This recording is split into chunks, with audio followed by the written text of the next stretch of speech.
What's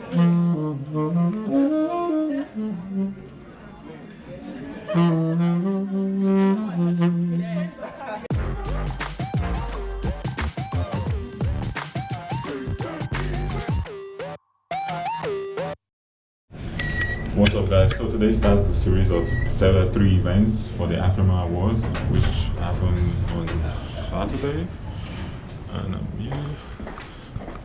I'm here for the first event, the music panel.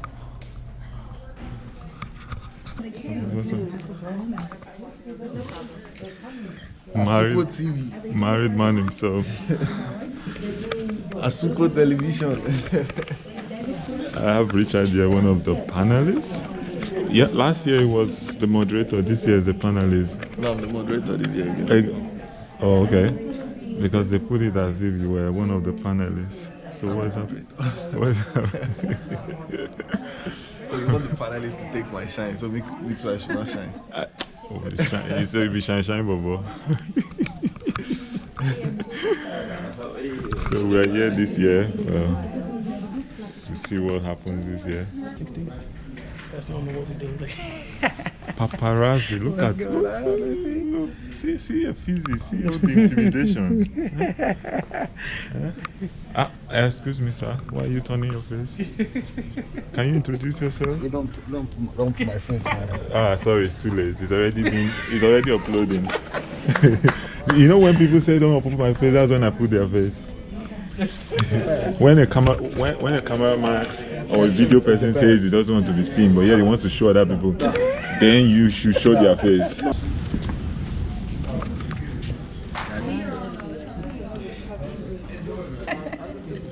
I'm just doing like... I'm up here layering, I look crazy. A YouTuber, blogger. So I have here Nyra, and she's one of the panelists for the Afrimma Music Panel. So what are you looking forward to in the panel? Well, we're here to represent Demand Africa and Afrimma. We're going to talk about music issues, how to pursue music, how to be successful in the music industry, and also this is Afrimma 2019. So welcome to all the artists that came from all over Africa and America to be here. So tomorrow is the award. Yes. So what are your expectations? Well, we're going to see who really rocks 2018, 2019 here. And also, I'll be doing a Asuquo tribute, you know, one of our African Americans that really made an impact in the music industry. And that's what we're here for, to honor music. So it's going to be a great award show, you know. Big ups to Vicky and Auntie Evie for doing this and bringing this to the city of Dallas and making us all proud. So you recently became a mother? Yes, I did. So how is motherhood? Motherhood is great, and I don't know how all of our mothers did it because I'm going crazy, but it was a beautiful experience for me, and it's one of my biggest accomplishments, my biggest hits. So I'm very happy about it. Thank you and congratulations. Thank you very much. Like this.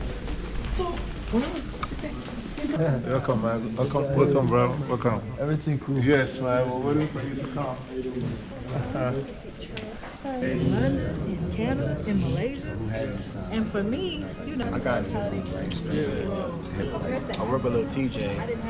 Okay, ladies and gentlemen, this pizza at the wall.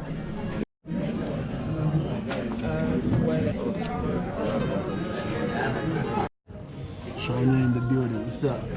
It's not audio. It's not audio. It's just B-roll shots. Yeah. So I'm here with one of the co-founders for the Afrimma Awards, Ife. So tell us, what should we look forward to? It's 3 events: the music panel, the fashion show, and the main award on Saturday. So what should we be looking forward to? Oh my goodness, we're so excited for this 6th edition. We have a really nice group of panelists this year. The topic is so interesting that we had like almost 9 subtopics under the main topic for this year. We're going to be talking about lots of stuff that has to do with African music and how we're crossing boundaries with music. Where we were years ago and where we are today, because Afrobeat is taking over. There's so many different sounds and people are paying attention to that, and we're very excited. And during this panel discussion, we get a chance to talk about that and how we have evolved and where we are now, and also some of the challenges that we face as Africans here, trying to bring all the flavor that we have into the diaspora, into the United States, I would say. Because last year's venue was kind of a logistic nightmare. Yes. Moving up and down. Yes. So I heard this venue is quite big and spacious. Yeah. Yes, we're very excited and we want to have a really good time there.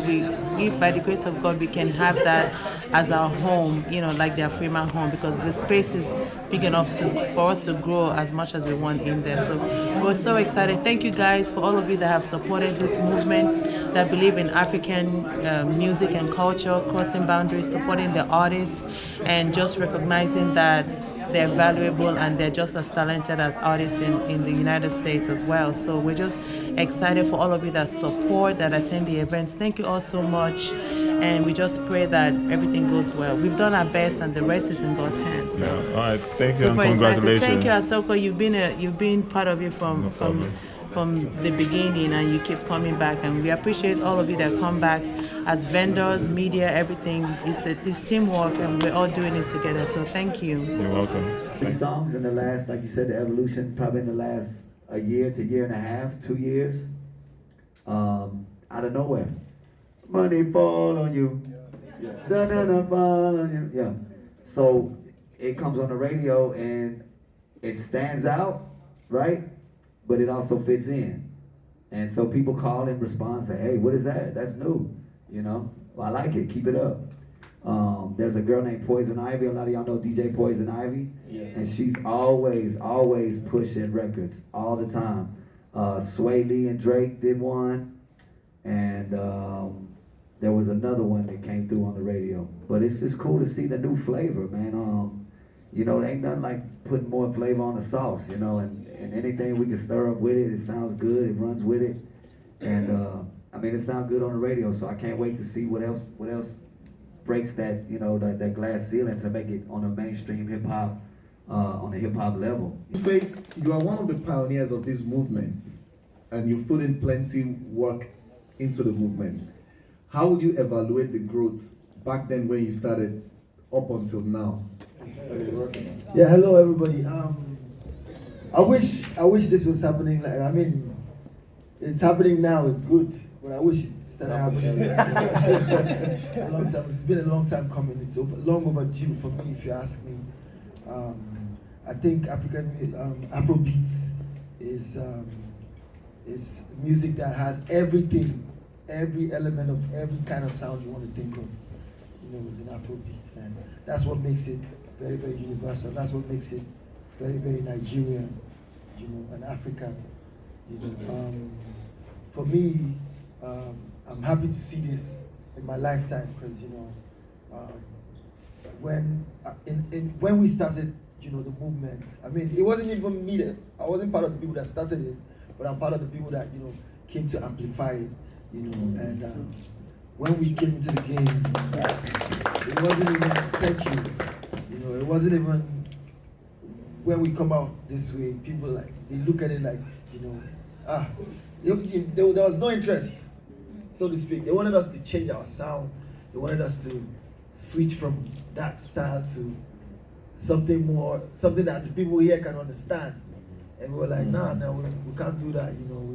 We have to keep doing this thing on our own terms, in our own style, and I'm happy that now, the world is beginning to recognize the sound, and I'm happy that now, every corner of the globe you go to now, Afrobeat is very, very exciting and interesting.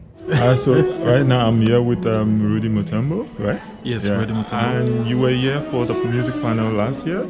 Correct. So you're back again for this one? So what are your expectations?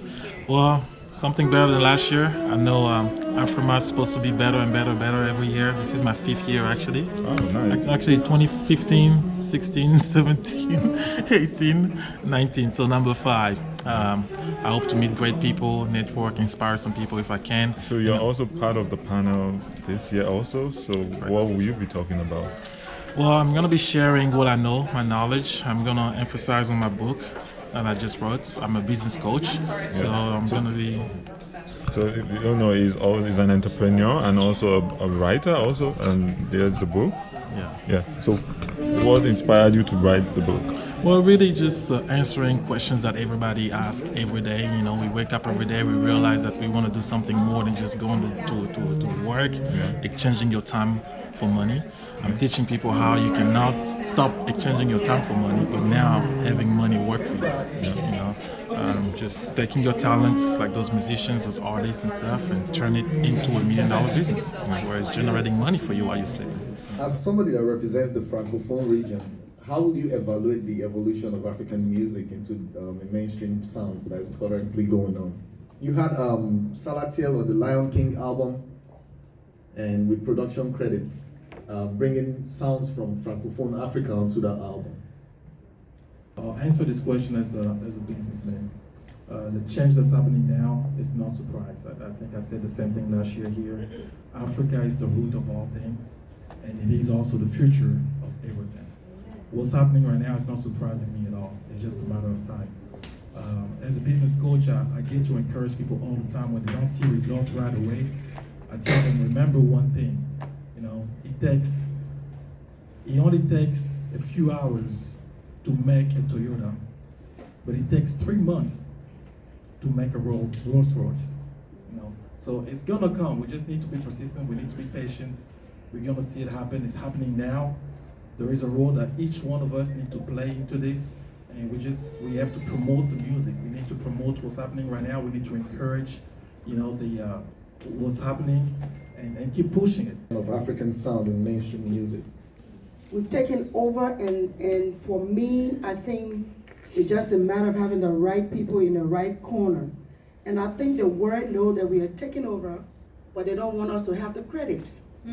But I'm telling you, we are the future. And if you listen to some of the music that's been played and now winning all these awards, is sounds from Africa that is being used in their music. So it just needed to encourage us to be determined to move forward and look at our diversity and bring us all together like others have done. And then also reach out to those people without population. They are doing a lot, but it's not being promoted. Well, good afternoon, everybody. I actually grew up in America when I moved to Nigeria in 2012, and I did notice that there was a time when you're in an African club, they'll play majority American music and then a little bit of Nrya music. And even some of our Nrya artists sounded a little bit like American artists, you know what I'm saying? But now it's like a complete 360. When I'm in the club in America, I'm hearing Nrya music all the time with a little bit of American music. How y'all doing today?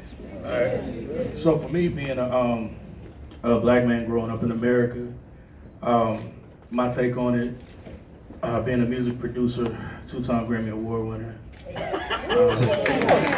No cap.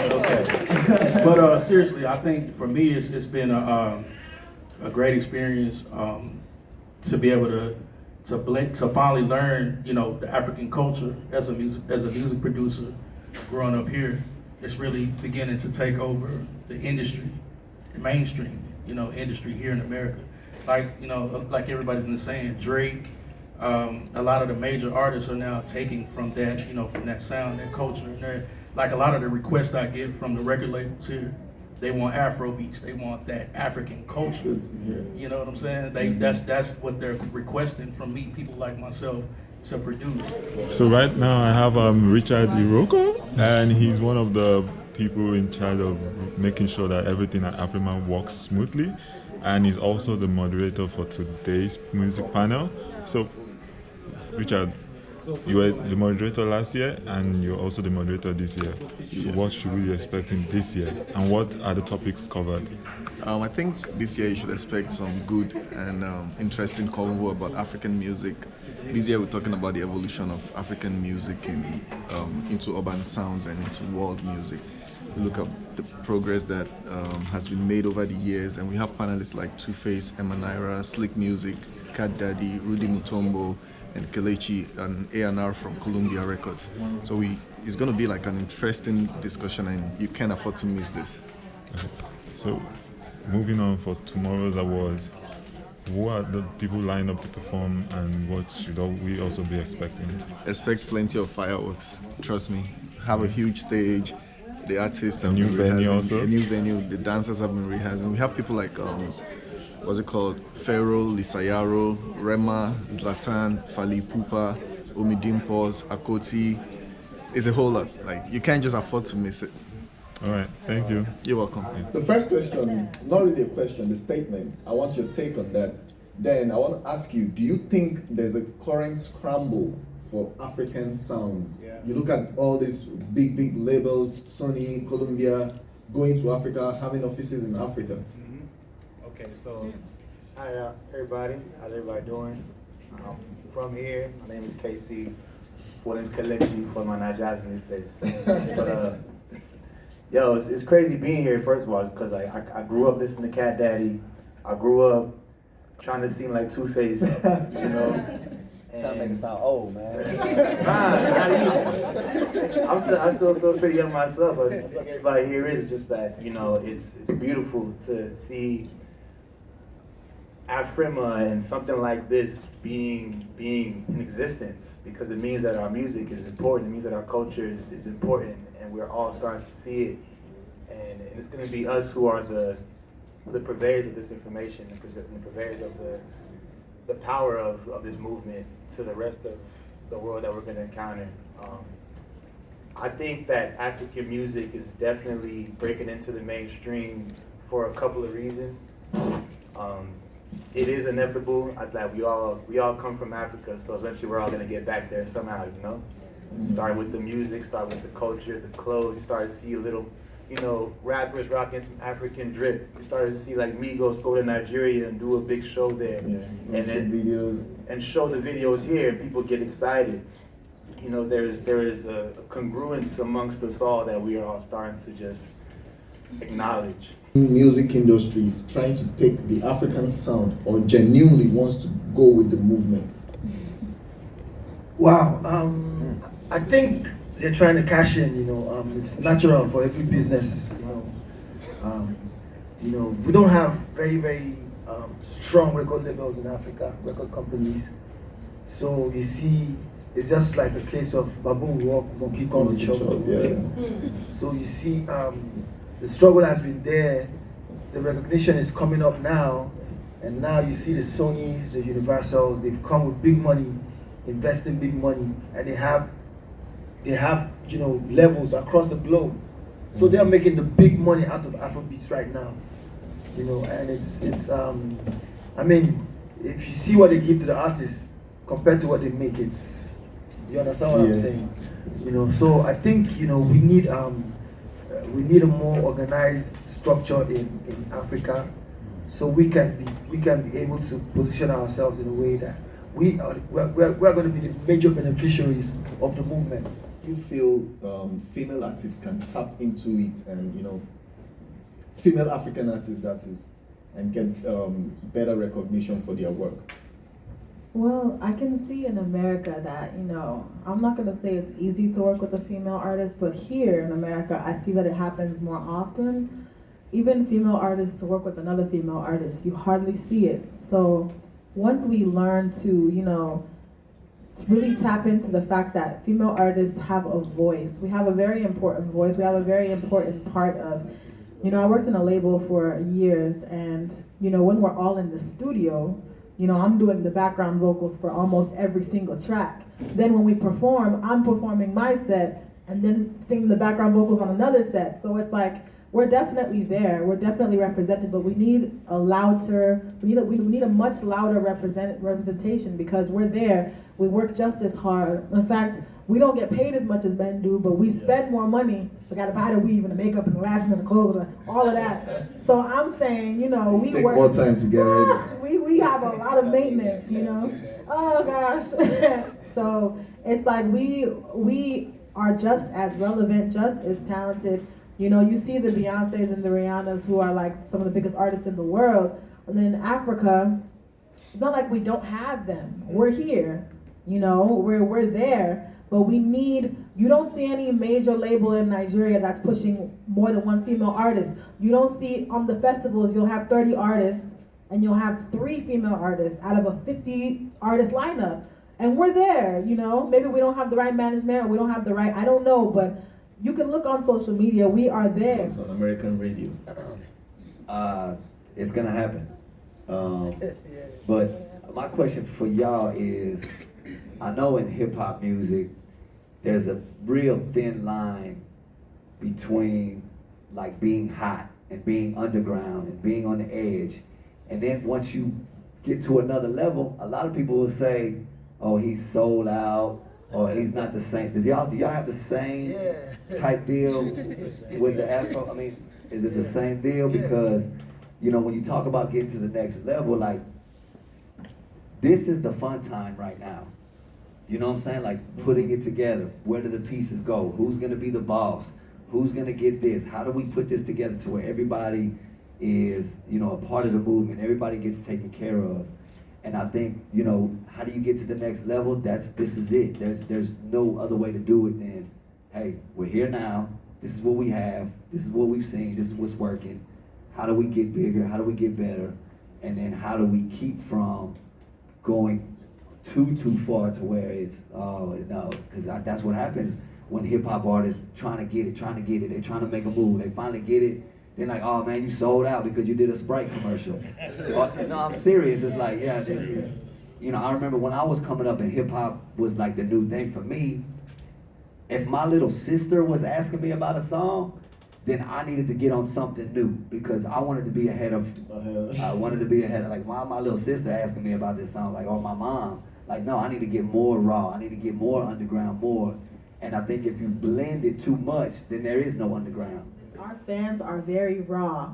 If you try and stray too much to something else, they will tell you, oh, Tubaba, I love your work, but no, they form, don't do this. So our fans will caution us, like, don't do this. So I don't like this. So like even when Wizkid signed a major label a couple years ago, he put out a mixtape. It was kind of American sounding, and they warned him, like, guy, we love you, but don't do that. So he went all the way back to our roots because we have a huge fan base.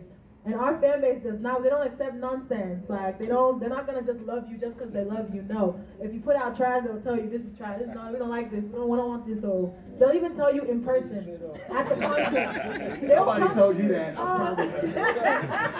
They will come to you and tell you, they will love you from the bottom of their heart, but they will caution you on the internet because the internet has made it to where any Tom, Dick, and Harry can tell you, oh, I don't like you again. You don't change. You don't. Us will tell you straight up. Yes. We'll just feel it straight. So I don't think you have to worry about them saturating anything because it doesn't matter if the whole of America likes you. The whole continent of Africa already likes you. Countries. What do you think has been the major disadvantage from smaller countries being heard? Well, I don't think I want to use the word minority country. Because if you say minority, then we give independence to other African countries. Because Liberia is the first independent republic, and it's the beacon of hope for Africa. But I was just saying that the population is small compared to big brother Nigeria, even though they're little in terms of years. But for me, I wanted to go back to the women's movement about women in Africa, music, female artists. I think there's a need for us to connect with a better attitude, love, and reach out to our brothers because there's a lot of female artists in Africa, like I said, but in different countries. And those who shine are those with a heavy population because of financial sustainability. So, and some of the countries, they are good, they have great talents, and all of that. And we need, for example, I want to be honest here.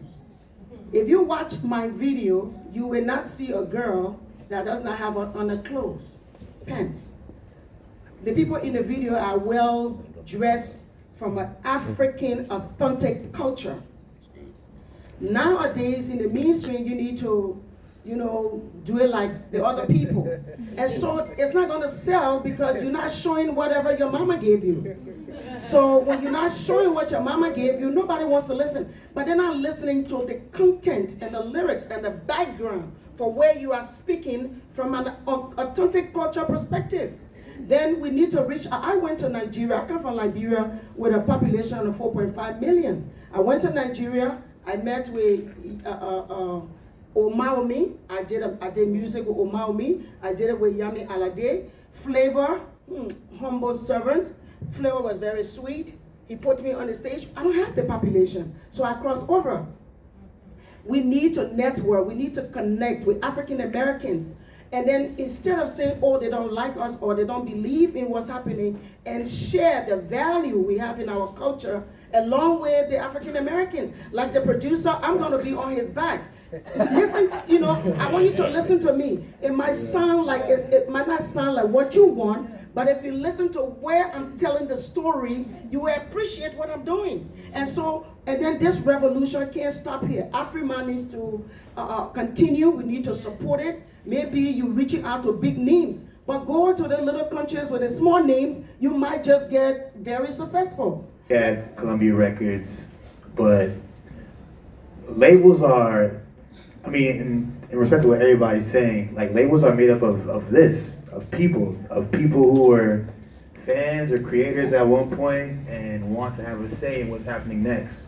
I'm really fortunate to be an Afrobeats A&R right now at a major label because like Cat Daddy said, this is like a new beginning. It's a new beginning. It's not the beginning, but it's a new beginning. I remember P Square, I remember Two-Face, I remember these guys that like really, really paved the way. And now we're in the stage where they're listening to us because I'll start from the top down. Mm-hmm. Every label wants to make money, right? Yep. So they're gonna look at all types of factors and features that coincide with how much money they're gonna make. We're looking at, I'm in New York, I live in New York right now. New York is the number 3 highest consumer of Afrobeat music in the world. London, Nigeria, and New York City. Yeah. So these are the people that are creating the standard for what's gonna become the mainstream. And it's authentic Africans, which I love. I throw a party called the Nyra party in New York City, and I do it with the DJ Sydney Love, who's Nigerian born. And a big sell of our party is that it's an authentic party, that it's gonna be real African DJs, real African music. We're not even playing a lot of the Drake remixes. We're not even playing a lot of the, respect to their stuff on the radio. We're not even playing a lot of stuff on the radio. We're giving you what's happening in Nigeria, in Ghana, in Cameroon, because the world is small now. We have the internet. And make more money from their music. The whole world wants African music now. That's a very good question. I think there's a fear, there's a big problem there, and I feel like African artists are failing to treat their talent as if it's a real business. I like the way Americans do it. Something that I like to teach people a lot in my coaching classes is you don't have to reinvent the wheel. Just observe and see what the other person did, what made him, what took him to the top, and utilize the same principle or make it better. And there's been a lot of American music that has some authentic African sounds. How are those sounds being sourced? Man, everything, again, like I was saying, when I get a lot of the requests from the record labels, from the A&Rs and executives, they're specifically saying, can you send over African flavor, Afro type beats? Wow. Yeah, straight up. So a lot of the influence. So it's a deliberate movement towards. Absolutely. Yeah, they loving it, man. They eating it up. So for real. So I think there's more coming. Yeah, it's becoming very common, and it's definitely household and becoming mainstream, over here. So yeah, I think I love it, man. I think it's a great thing, especially being a drummer again. I love drums. So. Yeah. And there's no better thing than the African drum. No better. Do you think that could be like a springboard to put African music really where it needs to be on the mainstream? You talk about the Beyonce? The Beyonce. Yeah, I think that was the whole purpose. I mean, every time I heard her speak on the production of the album and the artist that she was working with, I think that was the entire purpose. From hearing about her trips to go down there and find authentic artists and find authentic beats, And then it was strange because like a week after that, I heard somebody saying that she wasn't talking to the right people. There was another, there was another side to the story, and I was like, wait, I thought Beyonce was doing good, and then they said something bad about the Queen. I couldn't believe it. But yeah, I think that was the whole purpose from hearing her talk, and man, she was so sincere the way she was talking about bringing the artists in and working with the right producers and having the right sound. Man, she was like just like all into it. But yeah, I think absolutely, and I think that only shows the power of it. Like when the entire album, I believe, was just just straight African artists. I believe So yeah, I mean, yeah, kudos to her and man, if she's on it and I think she's doing her part, and she's also saying, hey, it's not just me. I can't do this without them. You know what I'm saying? Like the artist could have put the album out by themselves, but it's because she puts her stamp on it and she approves it and says, now, y'all come grab this. Oh, thank you. Mainstream artists, they are starting to because they're bringing American artists into their world. I'll even start with the Beyonce album to start there because we put that record out as a Columbia Records project. I got to see a little bit of the process behind it, heard the mentality that Beyonce's team had behind it, and it was exactly that. It was like, let me not try to make a Halo with T.Y. Savage. Let me not try to make, Run the World with Burna Boy. It's like, I want to go into their world. I want them to show me how to say these words. I want them to show me what's the best rhythm to get on.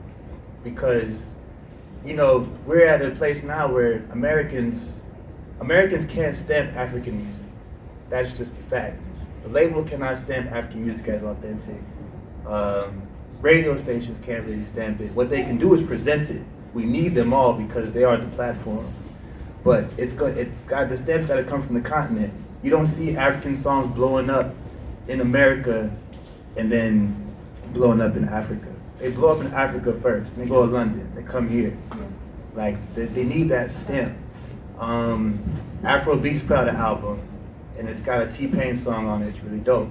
T-Pain is sounding like one of my cousins or something on that record. You know what I'm saying? Casanova is on a Davido record, or vice versa. You can't even tell because it's the rhythm, it's African rhythm, it's Casanova trying to find his way to fit into what we're doing. So, to that respect, our artists are starting to get a lot of respect because, like y'all said, Afrobeats is hot right now. Everybody wants to get in on it. They want to get in on it the right way. So they're having to humble themselves now and sit and go and ask, like, how do we do this? How do we fit in? And as the only problem is that there's still like a fight. Like, we have a lot to learn, I'm speaking as an African, we have a lot to learn from the American music business because we see it sustain itself. Yes. We've seen hip hop, we've seen guys like Jay-Z start as artists, come up, and now they're owners. Now he owns Rock Nation. Now he signs artists. He calls the shots. There's no reason that can't happen in Africa, Nigeria. I mean, WizKid's already started with Starboy. Davido's gonna do his thing, and like, we need to. What they two do? These two guys got a lot of money from the American labels, a lot of money, and they're putting it back into the continent. A lot of artists can do that right now, but there's a big fight because we're afraid. We're afraid that it's gonna totally get stolen by the American media and the American labels. But I want to assure you guys, like, we cannot steal African music. We can't make it. It's from Africans. It's from like our souls. It's from our stories. It's from our culture, and we can't. No one's ever gonna accept American-made African styles if it's not stamped by the people in the culture. How do you think the coming generation can, establish themselves as a businessman, not just as an artist?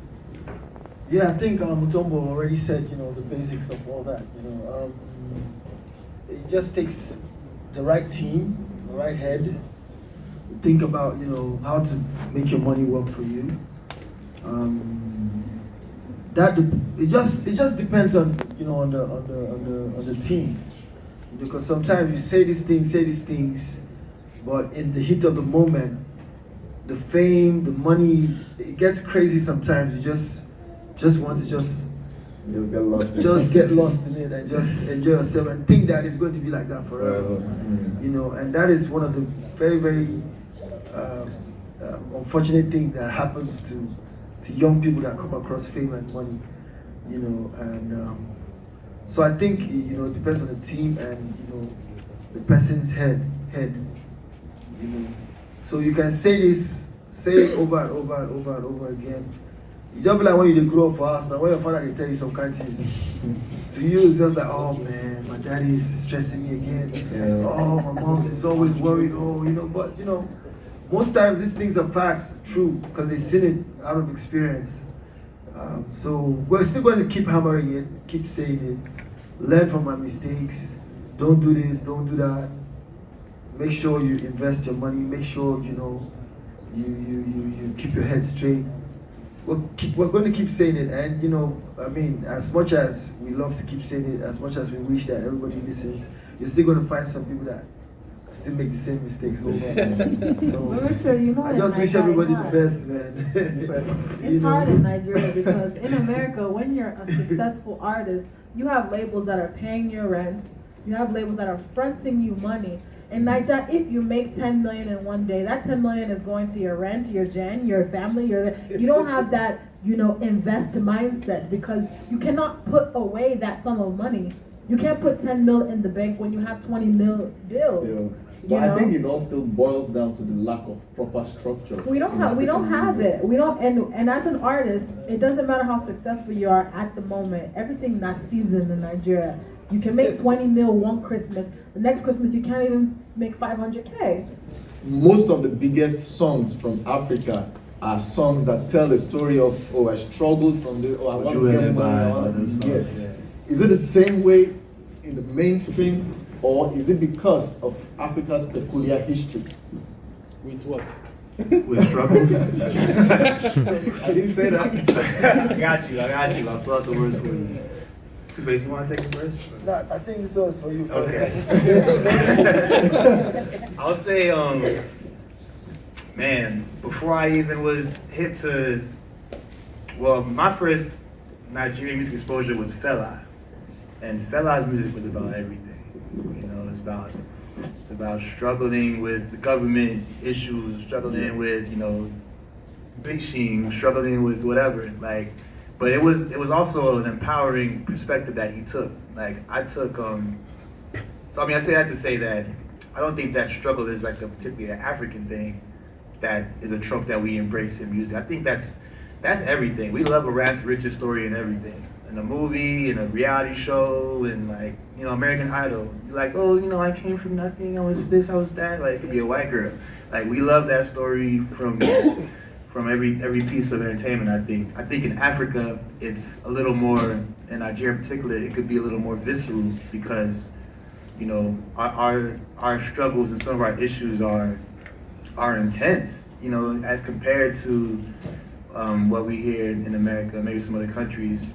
The struggle story, like you said, man, it's something that's everywhere. It's not just, you know, it's not only for African artists, you know. But in Nigeria, there was a time where, you know, no family that is financially stable wanted their kids to be musicians. Yeah. So most times it was the ghetto kids that always try to do music. And, you know, hence the need to say, you know, I've been hustle, when I've been in hustle, when I've been in struggle, when I've been, you know. But these days, you see, the struggle story is not actually about struggle. It's about when nobody know me. You know, send me. Now when they don't know me. So it wasn't even struggle. It's like they didn't know me. Yeah. It wasn't as if they were struggling. You know, like a Davido would not sing a song like When I've Been in Hustle because... That's why he keeps singing Ibiomo Babulo. You know, so the struggle story is, I mean, if it actually happened to you, it's only to let other people be encouraged that, you know, you can come from nothing to become something. Right. How do we protect Afrobeats right now? Because looking at it from where I am right now, it's like everybody is loving it and we're new and it's exciting. But sooner or later, the big companies are going to come and they're going to change everything. So I know you, Two-Face, you said it's one of your major concerns, right? But how do we actually protect that? How do we actually protect it? I feel like it's a conversation that we actually have to put as a priority and try to solve before it gets out of hand. So that's my first question. The one good thing about what's happening now with just the scramble for Afro beats is at least they're not trying to change it. Like the major labels are already there, the big companies are already making partnerships, but they don't know enough about it to try to change it yet. They know it's happening, they want to be a part of it, but they're not going to try to change it. So that gives the people on the ground, the creators, the managers, the publicists, the teams of all these artists they're controlling the product. So all they have to do is secure the product, and also know whenever it's good to make a partnership. Not every partnership with a big company is bad, because as long as you get your deal right, you get your money good, you've made large sums of money off of the art that, and including your business mind too, and now you can use this money and set up infrastructure in the home country, in the home state. You know, I think that's the hip hop story from how I see it. So I think for Afrobeats, it's going to be the same, and the fact that there's so many people in tune with this fact already, I don't think we're in as much trouble as we believe we are. Question, I would love for everybody to like shed light if you have enough time, right? Would be, do we still, like as an artist over here, right? Do you still need to go back home to Ghana fans before the success, or do you think that you can cross over from here? Well, I started my music career here in Houston. So I was in school doing music, and I noticed that when there's concerts, I'm a H-Town favorite, so I'm gonna start the show every time. I'm not gonna be put up in the hotel. They're gonna expect me to bring myself out and take care of everything. So I said, let me move to Nigeria and see what's up. So I told my parents I'm moving to Nigeria. They said, hell no, we did not migrate to America. In fact, I told them first, I'm not doing college, I'm going to do music. My dad was like, ha ha ha ha ha. So I did my degree, okay, got that out of the way. I moved to Nigeria. The hustle is completely different. So even if you're not moving there to blow, you need that hustle mentality. You need to reorientate your mind, because the music industry is a monster. It's not America can make you believe that everything is game, set, match. No. I moved there so that I can really, really know what's going on. Hello everyone, my name is Benjamin. I represent Flavor and a couple of other artists in Nigeria.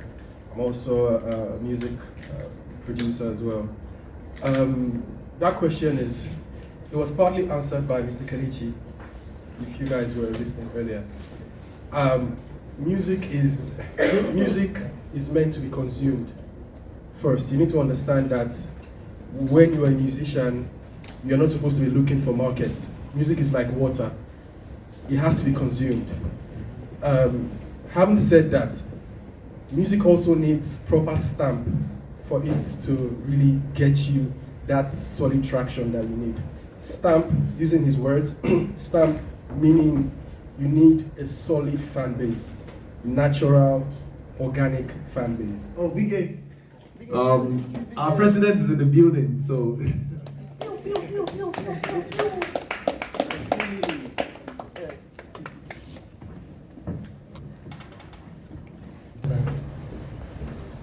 Thank you for making our time to be here. This is our, I think this is our 4th edition of the music panel, and trust me, this is like my favorite part of the weekend, where we come and talk about the issues about Africa and how we all can, especially the artists, people in the arts industry, how they can find ways to take their music or whatever to the next level.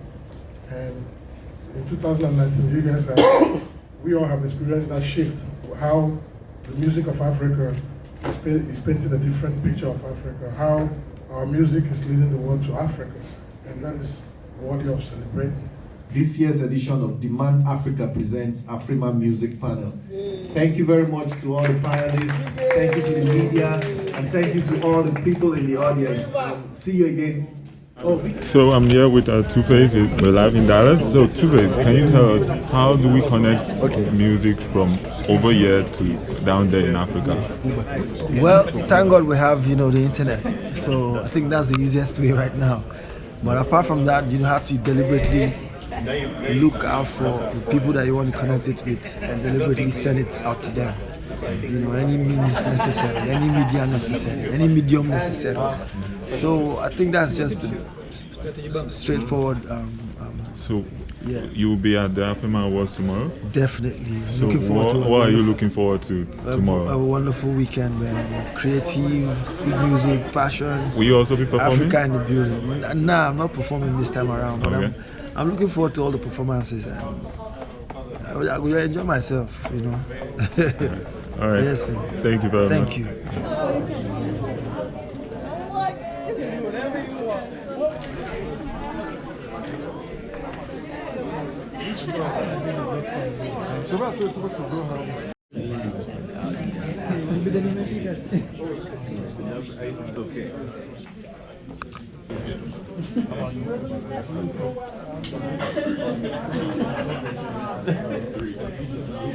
Yeah.